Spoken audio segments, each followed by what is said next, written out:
My lemonade facial scrub, all natural ingredients, helps to exfoliate the skin. So great for if you've got a sunburn and that skin is peeling off.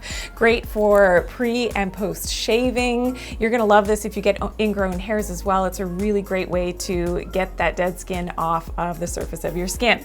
So first we have some sugar, and I'm gonna put that into my bowl. So the sugar acts as our mechanical exfoliator, and then we also have our lemon juice, and this is like our chemical exfoliation.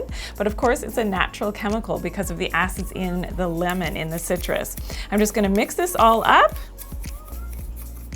and voila, it's already ready to go. Now all you do is, this is best on damp skin, so if you have damp skin, if it's in your legs, in the shower, I love this to help to get rid of, especially, you know, that dead skin right before shaving. This is a great thing to do, and all you're gonna do is mix this around on your skin,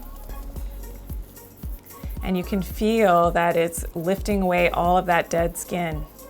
And then all you do is you rinse it off. So this is a great thing you can use on your face as well to remove all of that dead skin, to allow your moisturizers to really penetrate really well. And wow, you can see how smooth that is. I wish you could feel how smooth my skin is.